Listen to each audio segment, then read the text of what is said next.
কি ব্যাপার? এ অসময়ে তুমি কই যাইতাছ? বলা নাই কয়া নাই।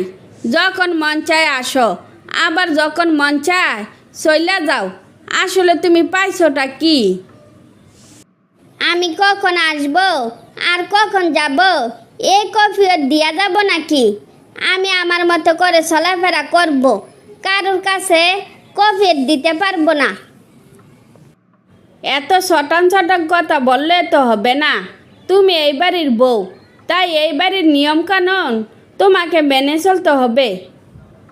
নিয়ম কানুন না মানলে তুমি কি করবা? মানলাম না আমি তোমার বাড়ির নিয়ম কানুন। দরকার হইলে এ বাড়ি ছেড়ে চলে যাব, তারপরে তোমার নিয়ম কানুন মানতে পারবো না। তুমি আর তোমার মা আমার কি খেলনার পুতুল পাইছ? আমি তোমারে বিয়ে করতে চাই নাই, তাই যখন তখন এই বাড়িতে আসতেও পারবা না, যাইতেও পারবা না। আমি এক্ষুনি চলে যাব, দেখি কে আমারে ঠেকা। কি ব্যাপার সাপা, তুই এই অসময়ে তো জামাইরে দেখতাছি না যে? তুই কি তাইলে একলাইছস?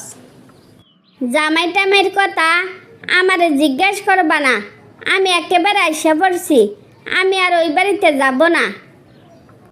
খুব ভালো একটা কাজ করছস, নিজে পছন্দ করে বিয়া করছস, আবার নিজের মতো কইরা চলে আইছস। এর সাথে কোনো ভালো খবর দুনিয়াত কি আছে?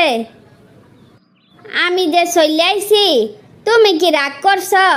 তুমি রাগ করো না, আমার সংসার টংসার ভাল লাগে না। ঠিক আছে, কোনো ব্যাপার না। মন চাইলে সংসার করবি, আর মন না চাইলে সংসার করবি না। মনের বিরুদ্ধে গিয়া সংসার করা সম্ভব না। হাসি, তুই একটা কাজ কর। চাপা রাগ কইরা রাহাতরে বিয়া করছে, এখন আবার সংসার ছাইরা চলে আইছে। আমি চাই ওই আবার রাহাতের সাথে সংসার করক। তো আমি আপনারে কিভাবে সাহায্য করতে পারি আমারে কোন?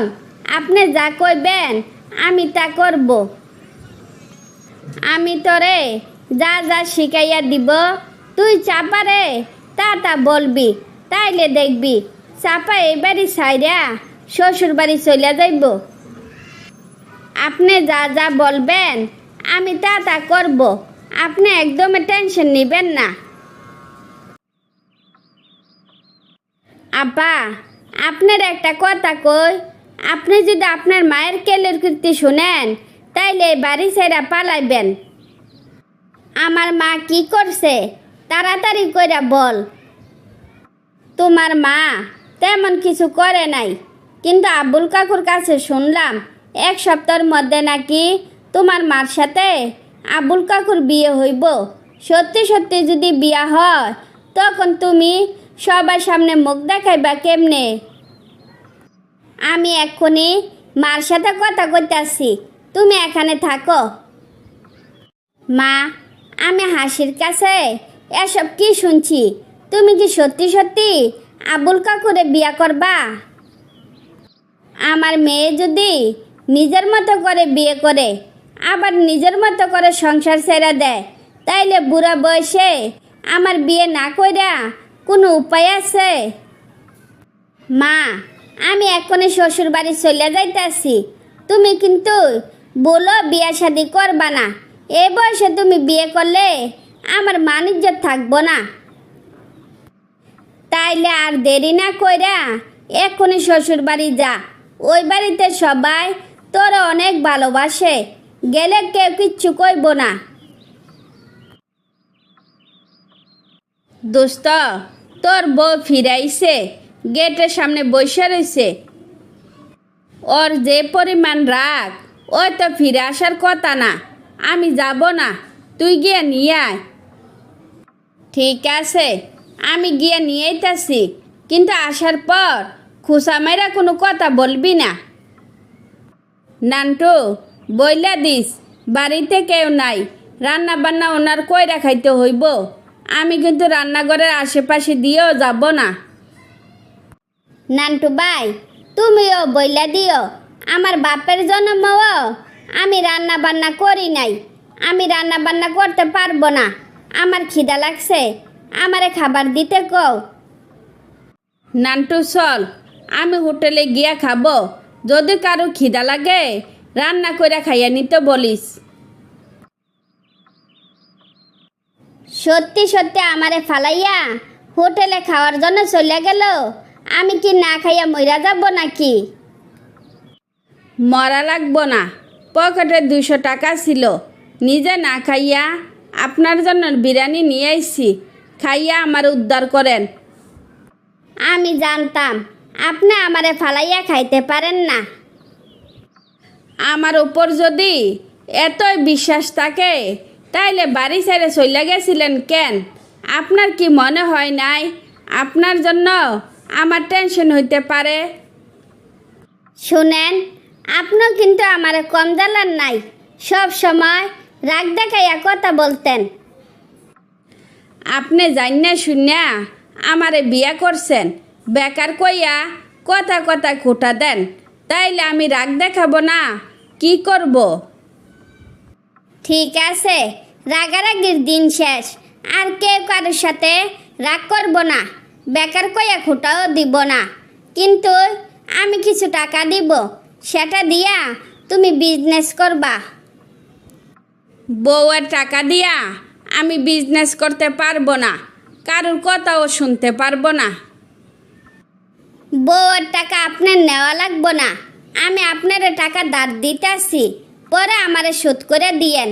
আগে খাইয়া নেই, তারপরে দুইজনে মিলে পরিকল্পনা করব কি ব্যবসা করা যায়। তারপর দুইজনের রাগ অভিমান শেষ হলে সুখে শান্তিতে জীবনযাপন করতে থাকে। দোস্ত, আমি এসব কি শুনতাছি? তুই নাকি আবার অন্তুর সাথে যোগাযোগ করস, কাজটা কিন্তু মোটা ঠিক হচ্ছে না। কোনটা ঠিক আর কোনটা বেঠিক ওটা তোর কাছ থেকে আমার জানতে হইব আর মানতে হইব। এ কথা বলার জন্য তুই কি আমারে ডাকছস? হ, এ কথা বলার জন্য তোরা আমি ডাকছি। অন্তর সাথে যদি সম্পর্ক রাখতে মন চা, তাইলে তুই পাখিরে বিয়ে করছস কেন? আমি পাখিরে বিয়ে করতে চাই নাই, বাবা মা আমারে বাধ্য করছে পাখিরে বিয়ে করতে, তাই আমি পাখিরে বিয়ে করছি। পাখিরে বিয়ে করার আগে তুই কি তোর বাপ মারে জানাইছিলি যে তুই অন্তরে পছন্দ করস, তুই অন্তরে বিয়ে করতে চাস? আমি যে অন্তরে পছন্দ করতাম বয়ে বাবা মারে জানাইতে পারি নাই, তাই বাধ্য হইয়া পাখিরে বিয়ে করছি। তাই বলে তো অন্তর আমি বুইল্লা যাইতে পারি না। মাশাল্লাহ, তোর প্রশংসা না করে পারছি না। যে ছেলে বাপ মার বয়ে পছন্দের কথা জানাইতে পারে না, সেই ছেলে ঘরে বউ রেখা পরকিয়া কইরা বেড়া। তোর এত অধপতন আমার বলতে লজ্জা লাগছে। আমি পরকিয়া করছি না, অন্তু আমার বিয়ে করা বউ। 2 বছর আগে আমি অন্তরে বিয়ে করছি, বিয়ে করার সময় করে ফেলছি, কিন্তু সাহস করে বাপ মারে জানাইতে পারি নাই। আরে গাদা, তুই এসব কি বলছস? তোর বিয়ে করার সাহস হইল আর পরিবারে জানানোর সাহস হইল না, এ কথা আমার মানতে হইব। তুই মানস আর না মানস, আমি যা বলতাছি সত্যি বলতাছি। তুই জান না শুননা 3টা জীবন নষ্ট করলি, তুই একবার আমারে জানাইলি না, আর মুখে বলস আমি তোর বেস্ট ফ্রেন্ড। এই তোর নমুনা? দোস্ত, তুই আমারে কেমনে বাঁচাইবি বাসা, আমি কি করব নিজেও জানি না, তুই কিছু একটা কর। বিয়া যেহেতু 2টা কইরে ফেলাইছস, এখন শুধু 2 বইয়ের প্যারা খাইবি, এছাড়া আর কিচ্ছু করার নাই। প্যারা খাওয়ার জন্য বাড়ি চল। কি ব্যাপার, তোমার আসতে এত দেরি হইল কেন? রাত জাগ্যে জাগ্যা বাইরে কি করো? আমি তো আর আজাইরা থাকি না, কাজ করতে করতে দেরি হইয়া গেছে, খিদা লাগছে, খাইতে দাও। আমি যে 50,000 টাকা চাইছিলাম, আগে আমার টাকা দাও, তারপর তোমার খাবার দিতেছি। আমার খাবার আমি খাবো, আগে তোমার টাকা দিয়ে খাইতে হইব? তুমি কি বলতাছ? তুমি কি বুঝতাছ? আমার সাথে যদি চালাকি করো তাইলে নিজের রান্না নিজে কইরা খাইবা। আমি আর তোমারে রান্না করে খাওয়াইতে পারবো না, আমি বলে রাখলাম। 2 দিন পর পর আমারে টাকার জন্য প্যারা দিবা? আমি কি টাকার গাছ লাগাইছি নাকি? খাইলাম না আর তোমার ঘরে, ছোট বউর ঘরে গিয়ে খাবো। টাকার গাছ যদি না থাকে তাইলে 2 বিয়ে করছো কেন? তোমার কি কইছিল 2 বিয়ে করো? এখনই আমার সামনে থেকে দূর হইয়া যাও। তোমার মুখ আর আমি দেখতে চাই না। ছোট বউ, ও ছোট বউ, অনেক রাত হইছে, আমার আগে খাইতে দাও তো, আমার মেলা খিদা লাগছে। তুমি যে আমারে গয়না বানাই দিবা বললা, 15 দিন ধরে ঘুরাইতেছ, সেই কথা কি তুমি ভুলিয়া গেছ? যতক্ষণ গয়না না দিবা ততক্ষণ তুমি কোনো খানা পাইবা না। এবার তুমি যাইতে পারো। তার মানে তোমরা টাকা পয়সা গয়নাগাটি না দিতে পারলে এ সংসারে আমার কোনো দাম নাই? তোমরা 2টা বউ থাকতে আমি ঠিকমতো খানা পাই না, ময়লা কাপড় পরতে হয়, শেষ পর্যন্ত আমার ঠাইকার জায়গায় টকাইরা নিছ। খুব ভালো করছি, অনেক রাত হইছে, আমার ঘুম পাইতে আছে। এবার তুমি তোমার জায়গায় গিয়া ঘুমাও। তোমার আর আমার ঘরে ঘুমাইতে হইব না। বিয়ে করার স্বাদ আমার মিটটা গেছে, আমার আর বোর দরকার নাই, মাসে মাসে টাকা পাঠাইয়া দিব। তারপরেও আমি আর তোমাদের সাথে এত অপমান অবহেলা সহ্য কইরা থাকতে পারবো না। কি ভাইজান, উদাস মনে সাত সকালে গাছতলায় কি করো? আমার দুঃখের কথা আর কইস না, 2 বউ আমারে ঘরে ঘুমাইতে দেয় নাই, আমি সারা রাত গাছতলায় ছিলাম। এত প্যারা নিয়া কি বাচ্চা তখন যায়? এখন তাইলে কি করবা? ভুল করছি একদিন, আর মাসুল দিব সারা জীবন, তাই বাড়ি ছেড়ে চলে যাইতাছি। তারপর তোমার 2 বউর প্যারা সহ্য করতে না পেরে বাড়ি ছেড়ে চলে যায়।